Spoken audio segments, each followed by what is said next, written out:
예전부터 제가 갖고 있는 이제 저의 변화에 대한 부분에서 주님 앞에 기도했던 부분들이 많이 있습니다.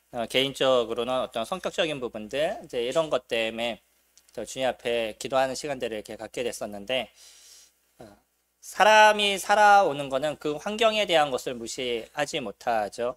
그러니까 제가 살아오는 삶에서 그냥 자연스럽게 그렇게 살아가던 것이 어느 순간 지나고 나니까 저의 그 성격에 문제가 생기는 일들로 나타나게 됐었습니다. 그 중에 이제 하나가 뭐냐면 평상시 좋은 사람하고는 잘 참아요. 그리고 문제가 되지 않고 일반적으로도 뭐 안 좋은 사람의 모습을 보아도 잘 참습니다. 참다가 어떤 순간에 못 견디면 그냥 확 폭발이 돼 버리는 거예요. 그러니까 나는 참는다 그랬는데 이 참는 것에 그 힘이 없어지면 이제 폭발을 해버리는 거죠. 그러니까 다른 사람들이 저를 봤을 때 쟤는 왜 저럴까? 뭐 이런 느낌이 되어져 버리는 거죠. 저는 나름대로 나는 그냥 많이 참고 살아라고 저 스스로는 생각하고 있고, 다른 사람이 저를 볼 때는 쟤는 한순간에 그냥 화를 내는 애야, 뭐 이렇게 느끼는 부분이 없지 않아 있었습니다. 네, 이런 부분들을 고치기 위해서 제가 할 수 있는 것은 기도밖에 없었겠죠. 그래서 주님 앞에 기도하고, 주님, 저의 이런 성격이 좋은 것 같지 않습니다. 그래서 이런 부분들을 고칠 수 있도록 도와주세요 라고 이제 적지 않은 많은 기도를 했습니다. 그래서 그때만 해도 제가 기도할 때 주님이 하시는 일은 내가 그러한 걸 이길 수 있도록 그런 어떤 상황을 만들어 주시지 않거나, 그런 상황에서도 내가 태연하게 넘어갈 수 있는 그런 마음을 풍성하게 저에게 주실 거라고 생각했어요. 완전한 오해였습니다. 제가 기도할 때마다 주님은 그러한 일들이 맞닥뜨릴 수 있는 상황을 더 많이 만들어 가시더라고요. 그러니까 똑같은 상황을 만들어 가시는데 예전보다 강도가 점점 세지는 거 이렇게 느껴요. 전혀 제가 잘못하지 않았는데도 어떤 사람이 갑자기 그 문제를 일으켜서 결국은 또 그 사람과 그 안 좋은 상태까지 나아가는 이러한 일까지 몇 번의 뇌리에서 지워지지 않는 큰 사건들이 존재하게 되는데, 이제 한 번은 저희 이제 아이가 어릴 때 주혁이만 있을 때였죠. 첫 아이가 있을 때 중앙공원으로 아이를 데리고 산책을 갔습니다. 제가 그때 이제 분당에 살았으니까. 그래서 아이하고 같이 공을 갖고 놀았는데 아이가 공을 어떻게 했는지 뒤돌아보니까 공이 없어졌어요. 그래서 공을 찾기 위해서 막 이렇게 돌아다니다가 나중에 보니까 어떤 아저씨가 공을 붙잡고 있더라고요. 이렇게 잡고 있더라고요. 순간적으로 화가 난 거죠. 아이 공을 가져갔다라는 생각이 먼저 이제 선입견이죠. 선입견이 딱 생겼어요. 그래서 아저씨 왜 아이들 공을 가져가세요? 그랬더니 이분도 황당한 거예요. 그러면서 제가 화를 내니까 그분은 내가 가져간 게 아니라 그래서 그럼 어디서 났냐 그러니까 물에서 건졌대요. 그러니까 저 개인적으로는 이해가 안 되죠. 왜 그냥 있었던 공이 물에 들어가 있어요.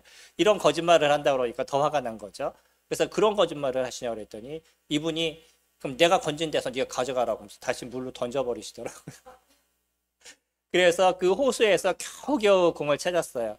근데 나중에 이제 알게 된 것 중에 하나가 뭐냐면 이분은 보니까 그 호숫가에 물이 이렇게 공이 떠내려가 있는 거예요. 그래서 그거를 겨우 이제 그분도 건지신 거죠, 사실은.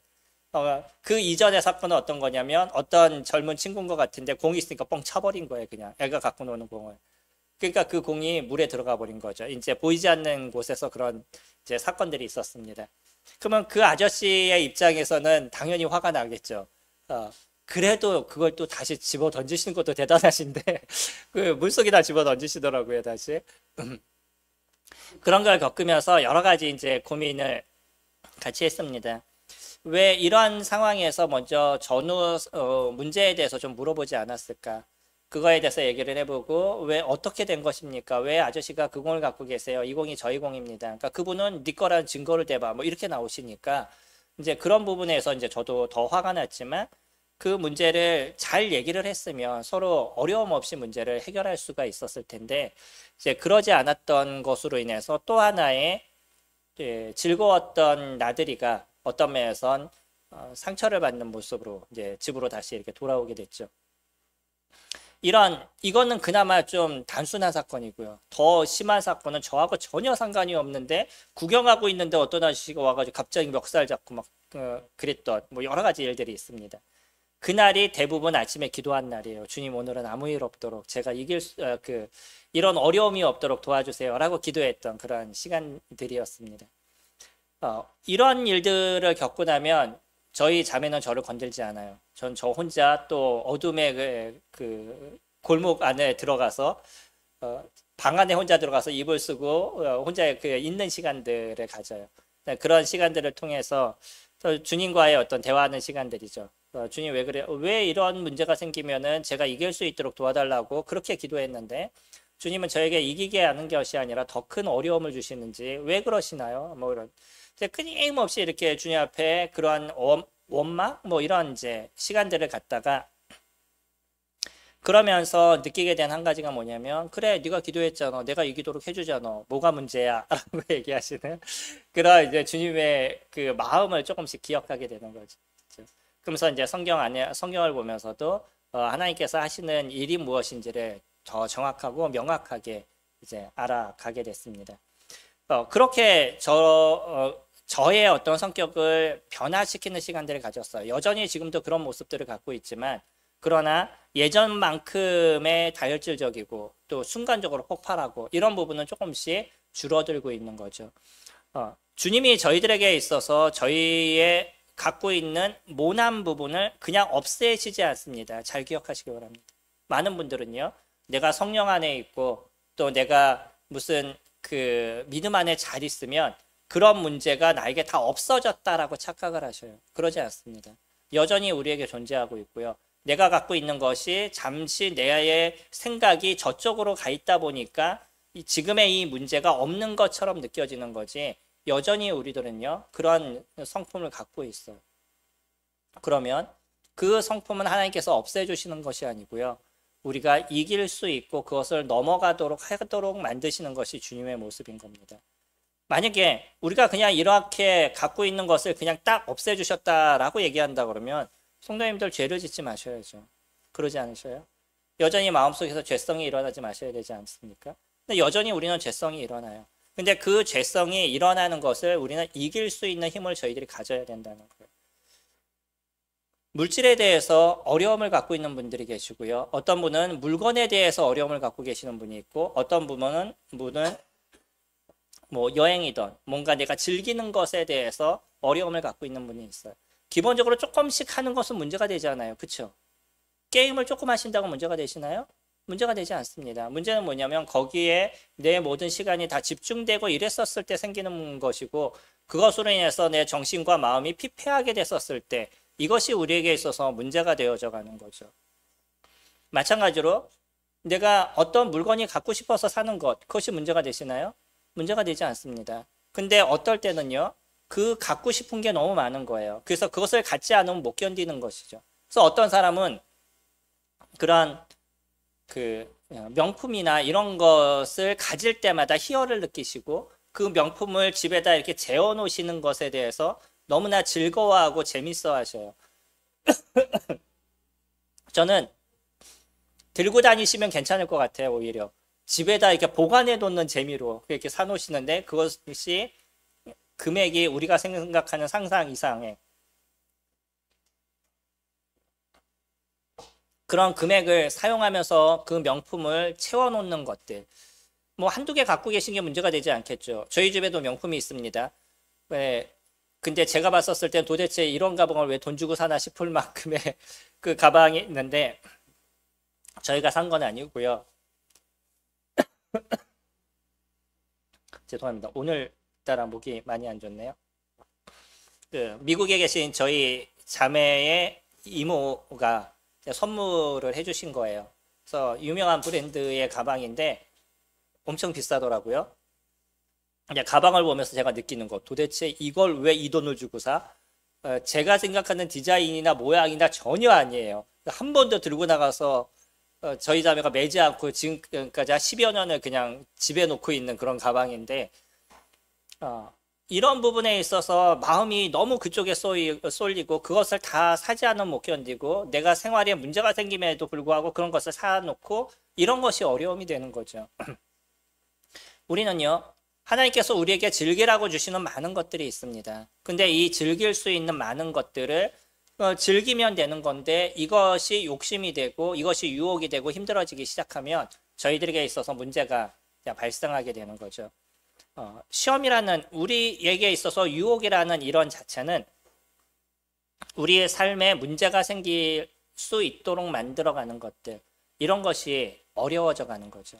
여행을 다니시는 게 문제가 되시나요? 그러지 않습니다. 근데 그 여행을 못 가면 안 돼서 막 시간만 되면 여행을 가시고 예배를 주님을 섬기는 일들 이런 것들을 이뤄가지 않으시고 이런다 그러면 그것이 문제가 되는 거죠.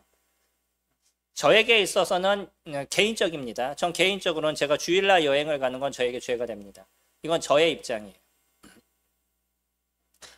저로서는 주님 앞에 그런 부분에 대해서 서원하고 그런 부분에 있어서 지금까지 살아오고 있기 때문에 또 기본적으로 목회를 하는 사람이 일요일날 여행을 간다? 어떻게 느끼셨겠어요? 겉으로는 괜찮아요 그러지만 뒤로는 또 안 그러시겠죠. 이거는 이제 별 수 없는 겁니다. 저의 입장인 거예요. 그러니까 사무엘도 얘기할 때 뭐라고 얘기하냐면 내가 기도를 쉬는 죄를 짓지 않겠다라고 사무엘이 얘기를 하죠. 기도를 쉰다 그래서 그것이 죄인가요? 죄라고 얘기하지는 않을 겁니다. 그러나 사무엘은요, 백성을 위해서 기도하는 것을 쉰다 그러면 그에게서는 그것이 죄라고 그 스스로에게 있어서는 그렇게 생각이 되어져 가는 거죠. 저희들이요, 우리가 살아가는 삶에 있어서 시험이라는 단어가 언제나 우리들 주변에 있습니다. 근데 문제는 뭐냐면 그 시험이라는 것을 우리가 힘들어하기 시작하면 이것은 고통이 되고 어려움이 되신다는 거예요. 이 시험은요, 우리를 성장시켜주는 도구로서 성도님들이 생각하신다 그러면 그거는 힘이 되시고 도움이 되실 겁니다. 간혹 아까 같이 제가 주님 앞에 기도했었어요. 주님 앞에 기도했는데 주님께서 그것을 들어주신 거잖아요. 그리고 그것으로 인해서 내가 이길 수 있는 힘을 갖게 하신 거잖아요. 내가 그것을 기억하고 때로는 쓰러져도 주님 그래요. 제가 또 쓰러졌네요. 이길 수 있도록 제가 다시 한번 도전할게요. 라는 마음이 있었으면 그것은 저에게 대해서 문제가 되지 않아요. 쓰러지는 거는 죄가 아닙니다. 문제는 뭐냐면 쓰러져서 일어나지 않거나 쓰러져서 원망하거나 이것은 우리에게 있어서 죄가 되는 거죠. 어려움의 문제가 발생하시게 됐었을 때 그 어려움을 갖고 주님 앞에 그대로 들고 나가셔요. 감정을 속이고요. 제가 잘할 수 있었는데 요번에 실수했나 다음에는 분명히 실수하지 않을 거예요. 이렇게 자기의 마음을 속이지 마시고 있는 그대로를 갖고 주님 앞에 나가셔요. 제가 이런 존재입니다. 제가 이런 연약한 존재입니다. 그리고 다음에도 또 이게 안 할 거라고 제가 장담하지 못합니다, 주님. 그러나 제가 이기도록 주님 도우시고요. 그런 상황이 되시면 기억나게 하셔서 그 상황에서 제가 벗어날 수 있도록 또 이길 수 있는 힘을 가질 수 있도록 주님께서 도와주시기 원합니다. 라는 기도 속에서 그 하나하나의 발걸음을 뛰어가시게 되면 변화해 나가는 저희들을 발견하게 될 거예요. 어떤 사람은요, 그런 문제가 발생하게 됐었을 때 쉽게 하는 일이 하나님을 원망하는 일로 만들어져 가는 거죠. 이제 거기서 돌이키시는 거예요. 처음에는요, 그런 문제가 당연히 우리에게 있을 수 있어요. 제가 이런 얘기하면 좀 어려우실 수 있을지 모르겠지만 우린 연약한 존재입니다. 그래서 처음에 주님을 저희 배워가는 입장에서는 그런 어려움의 문제가 있었을 때 왜 주님 저에게 이렇게 하셨어요? 주님 이러면 안 되시는 거 아니에요? 라고 주님을 원망하실 수도 있을 거예요. 문제는 뭐냐면 그 속에서 다시금 발걸음을 뛰시는 거예요. 아기가 그러지 않나요? 아기가 넘어지고 나면 제일 먼저 일어나가지고 누구한테 화를 내요?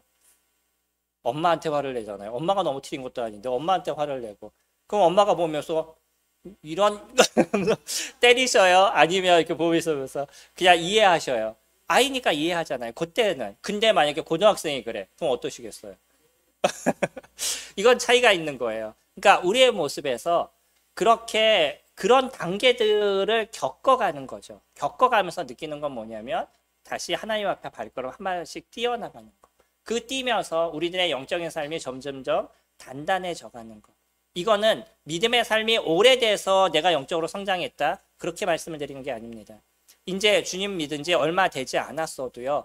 그것이 잘 정리돼서 커가는 분이 있는가 하면 주님을 믿은 지 10년이 되고 20년이 지났어도 여전히 어려우면 원망부터하는 여기서 벗어나지 않는 분들도 많이 존재하고 있는 거죠. 그래서 우리는 우리들의 상태, 우리들의 모습을 한번 점검해 보실 필요가 있습니다.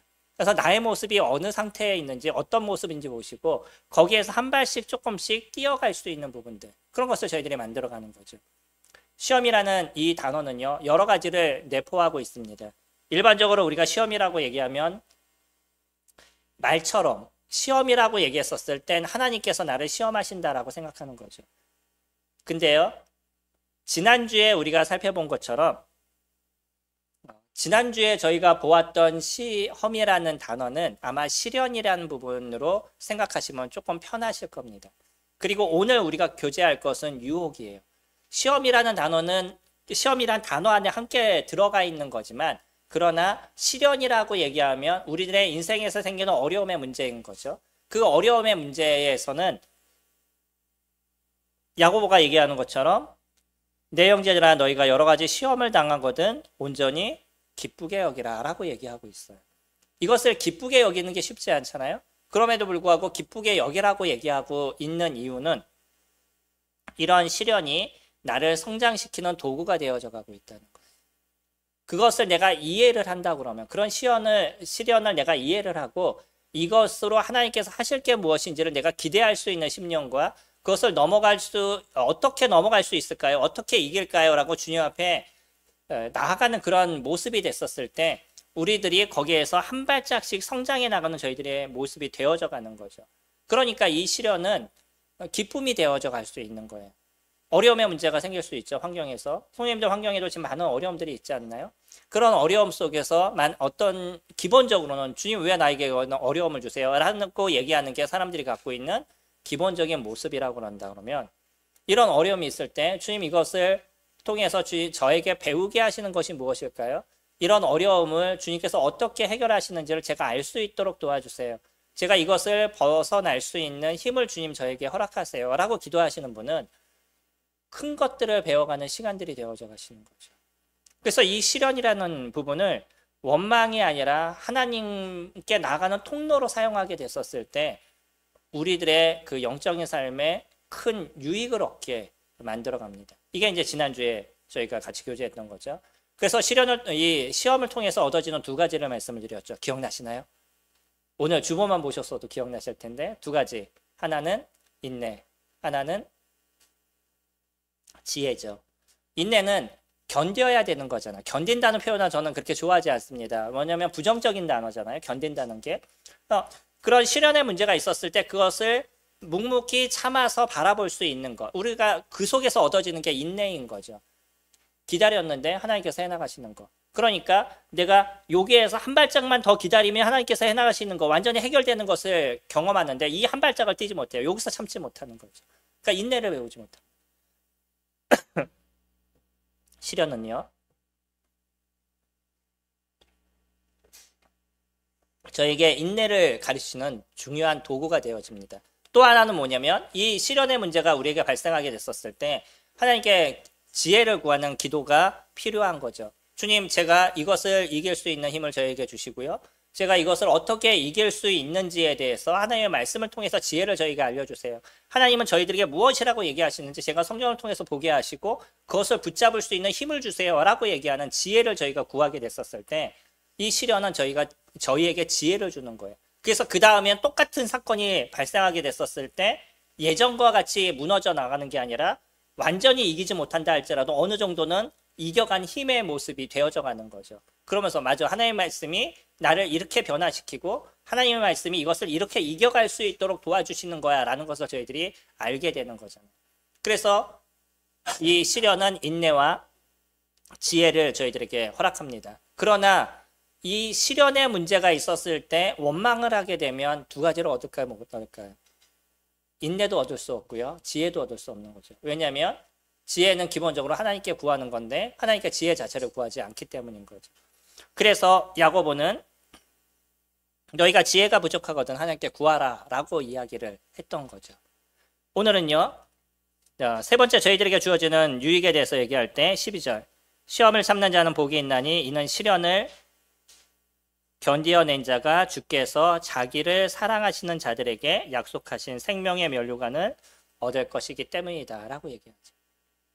이거는 지난주에 같이 살펴봤으면 조금 더 날 수도 있었을 겁니다. 근데 오늘 두 가지를 같이 볼 거예요. 한 시련과 유혹의 차이들을 저희가 좀 느끼게 되실 건데 이 시련, 여기서 시련이라는 단어를 씁니다. 시련을 견뎌낸 자가 주께서 자기를 사랑하는 자에게 약속하신 생명의 면류관을 주신다라고 얘기하고 있어요. 우리는 물론 예수 그리스도를 믿는 모든 사람들이 영생, 생명을 얻는 삶을 저희가 살아가고 있습니다. 그런데 어떤 분은 또 이 생명의 면류관을 뭐라고 풀이를 하셨냐면, 우리가 이 땅을 살아갔는데 잘 살아갈 수 있는, 그러니까 주님으로 인해서 잘 살아갈 수 있는 그 생명력, 그것을 저에게 주신다라고 이야기하시는 분들도 있습니다. 뭐 그럴 수도 있다라고 생각하고요. 기본적으로 면류관이라는 단어가 여러 군데서 사용되게 됐었을 때는 어느 때 저희들에게 주어지는 것이냐면, 주님의 나라에 저희가 갔었을 때, 그때 주어지는 것이 면류관으로 다른 곳에선 잘 사용돼 나가고 있습니다. 디모데후서 4장 8절에서는 의의 면류관을 저희들에게 주신다라고 얘기하고요. 베드로전서 5장 4절에서는 영광의 면류관을 저희에게 주신다라고, 데살로니가전서 2장 19절에서는 자랑의 면류관을 이야기하고 있어요. 그리고 이곳에서는 생명의 면류관을 이야기를 하고 있죠. 주님을 사모하고 기다리는 사람들, 디모데 후서는 바울의 유서와도 같은 거죠. 그는 이제 죽음을 코앞에 놓고 있습니다. 그러면서 이제 내가 여기에서 마지막 죽음을 당하게 될 것인데 주님께서 나에게 의의 면류관을 주실 것이다 라고 얘기를 해요. 그러면서 그 의의 면류관은 나뿐만 아니라 주님을 사모하고 기다리는 모든 자에게 주실 것이다 라고 그가 얘기를 하죠. 주님을 사모하는 자, 우리는 그냥 이 땅을 살아가면서 주님 조금 이따 오세요, 저 조금 이따 데려가셔요 라고 얘기하는 분과, 주님을 진짜 사모해서 주님을 만나기를 원하시는 사람의 마음의 차이는 조금 다른 부분들이 있겠죠. 이거는 어디에서 일어날 것이냐면, 그분을 사랑하느냐 사랑하지 않느냐의 차이가 될 겁니다.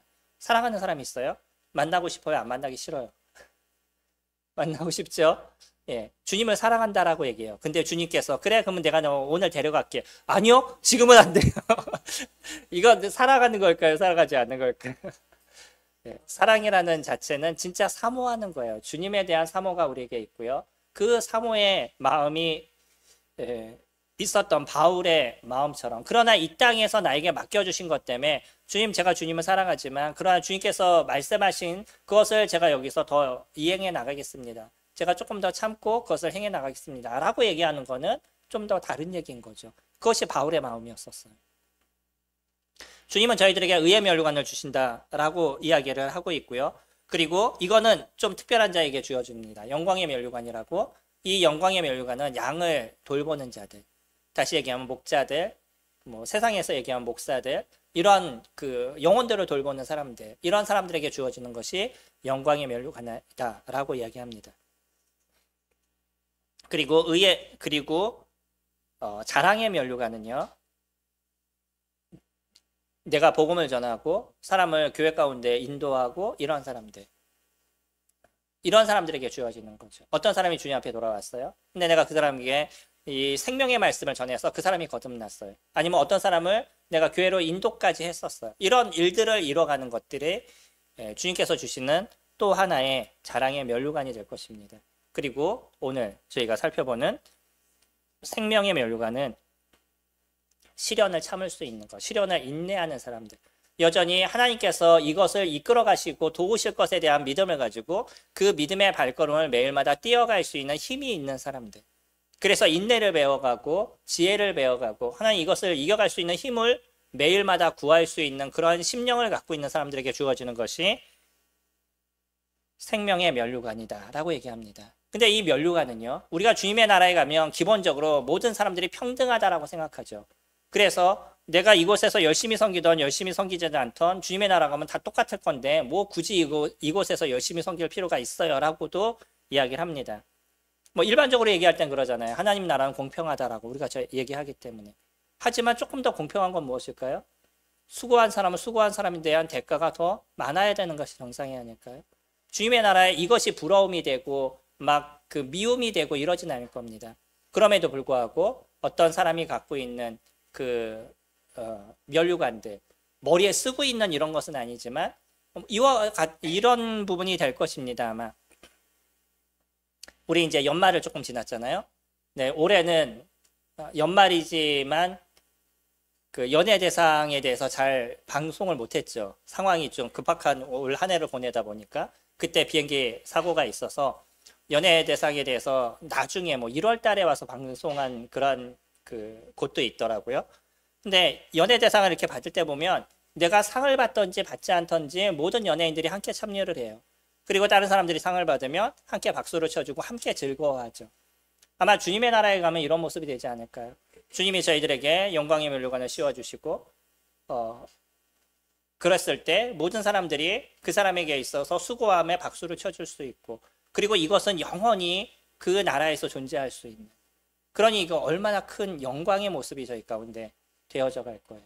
이런 몇 가지 면류관은 빈부의 차이나 사람과의 계급의 차이를 나누는 그런 거하고는 조금 개념적으로 다른 부분들을 가져가고 있습니다.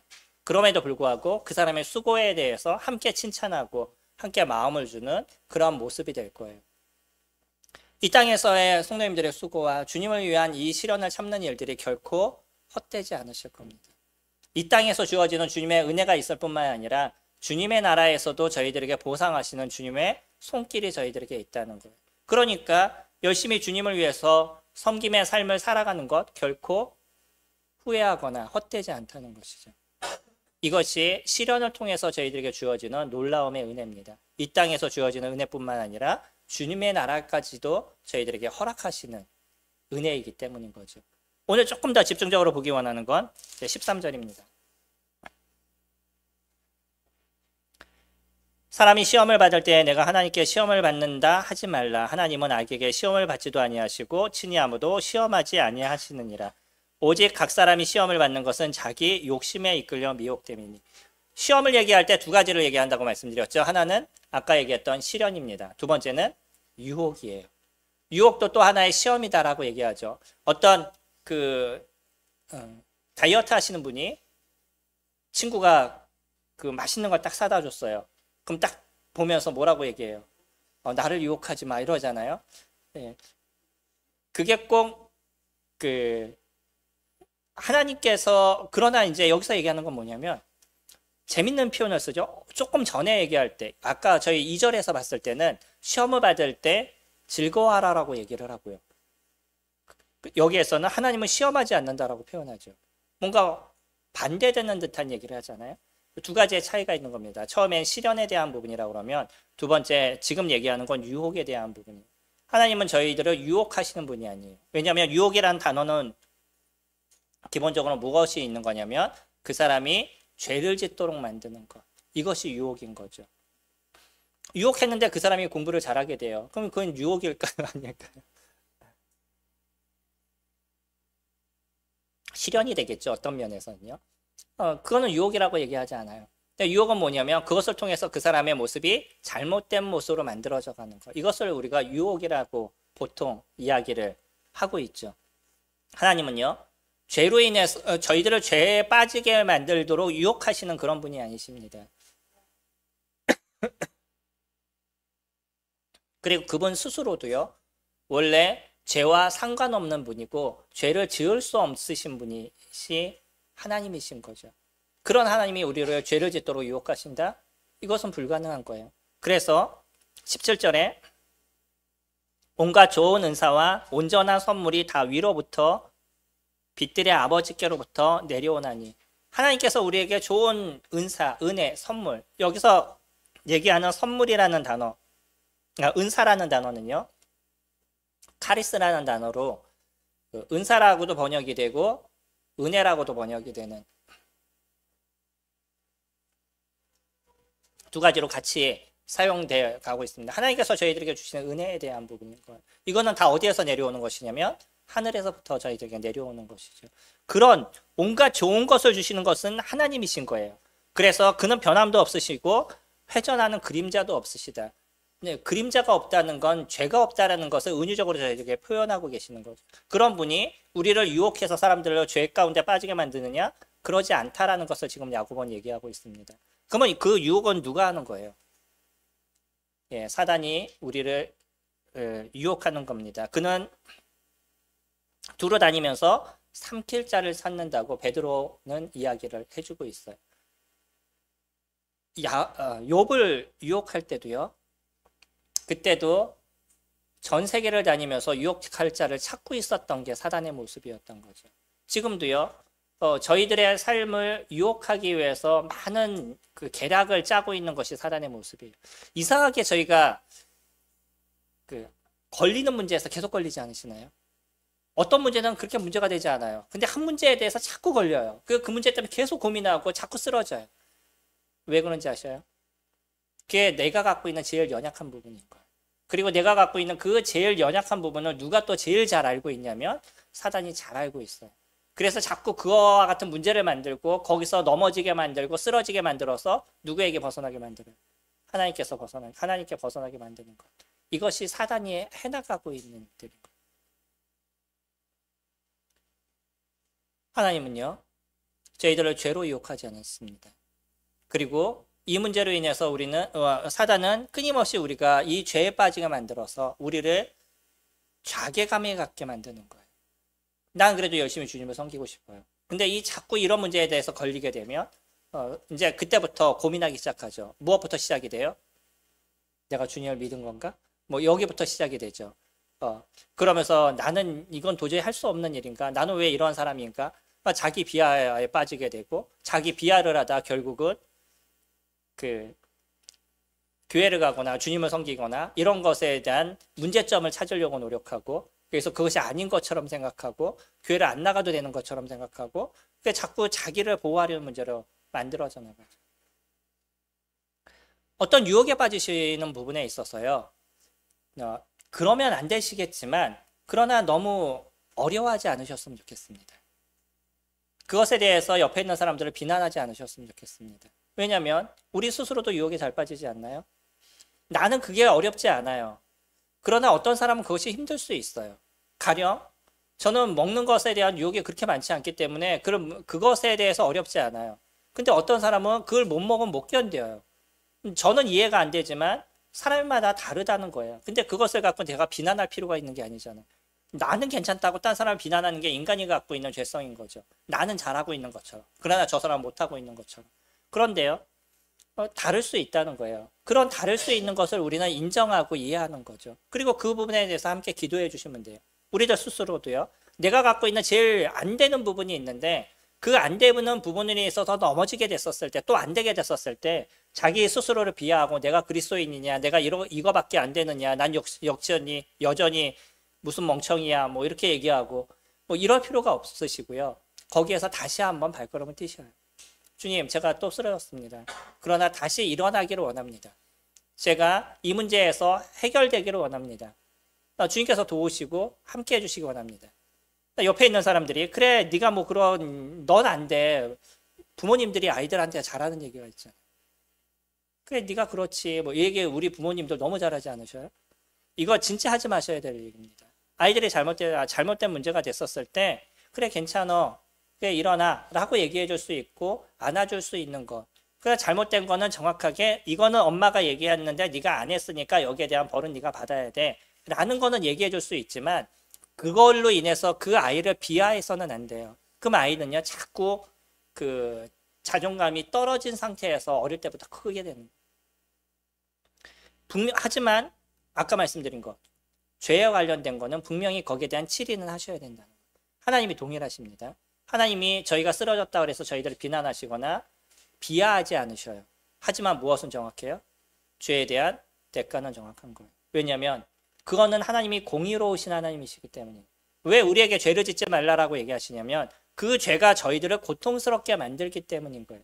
그 죄에 대한 대가가 이 땅에서 저희들에게 있기 때문에 하나님께서는 그 죄를 짓지 말라라고 얘기하시는 거지 내가 싫어하니까 너도 그냥 하지 마 이러는 분이 아니라는 거예요.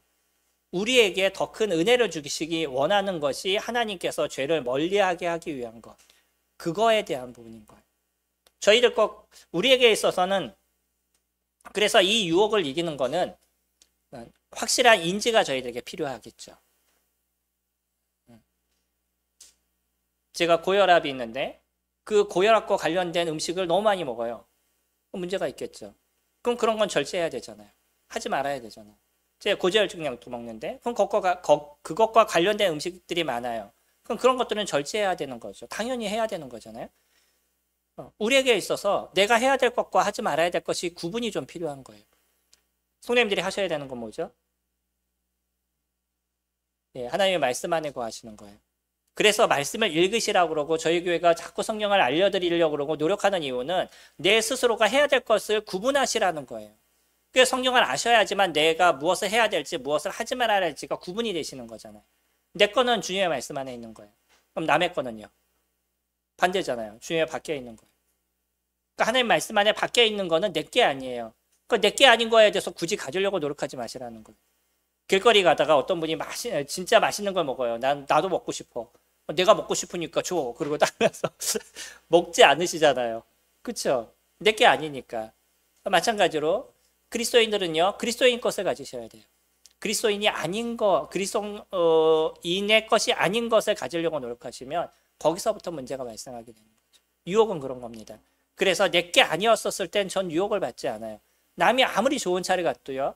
남이 아무리 좋은 물건을 갖고 있고 아무리 맛있는 것을 갖고 있어도 그것이 내 게 아니니까 내가 거기에 대한 유혹을 받지 않아요.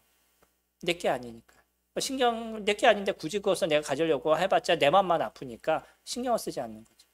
죄와 관련된 것, 그것은 저희 게 아니에요. 그래서 거기과 관련된 것을 굳이 가지려고 갖지 못해서 안달이 나고 그러시지 마시라고요. 그러지 않으면 우리는 유혹을 받을 일들이 점점 줄어들어가는 겁니다. 이 유혹은요. 14절에 오직 각 사람이 시험을 받는 것은 자기 욕심에 끌려 미혹됨이니 욕심이 잉태한 즉 죄를 낳고 죄가 장성한 즉 사망을 낳는다라고 얘기해요. 그냥 조금씩 갖는 것 이것을 욕심이라고 얘기하지 않죠. 근데 이것이 욕심이 됐었을 때 그랬을 때 결국은 죄 가운데 빠지게 되는 거고요. 그 죄가 반복이 지속적으로 이루어지게 됐을 때 그 죄에 대한 대가, 사망의 모습도 존재하게 되는 거죠. 어떤 사람은 주님이 우리를 필요하셔서 일찍 이 땅에서 너무 많은 고생을 하셔서 일찍 주님의 나라로 데려가시는 분이 있는가 하면 어떤 사람은 더 이상 이 땅에서 죄를 지을까 봐 데려가시는 경우들도 존재할 수 있어요. 저희들은요. 우리가 이곳에 있는 동안에 생명의 면류관을 얻으셔야죠. 시련을 참으시고 그 시련을 이길 수 있는 힘을 가지시는 거죠. 그리고 또 영혼을 구원하심으로 인해서 저희들에게 그에 합당한 또 면류관을 얻으셔야 되잖아요. 그것이 자랑의 면류관이라고 얘기를 하죠. 이런 면류관들을 얻는 시간들을 이 땅에서 가지시기 바랍니다. 유혹에 빠지시거나 이것으로 인해서 죄로 인해서 그 고통을 당하시고 어려움을 당하시는 것이 아니라 그것을 잘 이겨가심으로 인해서 하나님께서 주시는 은혜의 모습들을 가지신다 그러면 우리들의 하루의 그 시간들이 너무나 풍성하고 너무나 즐거움의 모습들이 되지 않으시겠어요? 시련이 있을 때 너무나 힘들어하지 마세요. 그리고 그냥 어떻게 되겠지가 아니라 주님 앞에 기도하시는 시간들을 가지셔요. 하나님 이런 문제를 해결하시고 또 주님의 은혜를 경험하고 하나님께서 하시는 것을 제가 느낄 수 있도록 또 저의 바뀌어야 될 모습들이 바뀌어서 조금 더 크리스찬에 합당한 모습이 될 수 있도록 주님 도와주세요 라고 기도하시면 주님께서 저희들을 아름답게 인도해 주시고 또 주님의 나라에서 저희가 얻어지는 아름다움 이 땅에서 인내와 지혜를 저희들이 얻는다 그러면 주님의 나라에서 생명의 면류관을 얻는 그런 저와 성도님들이 되시리라 생각이 됩니다.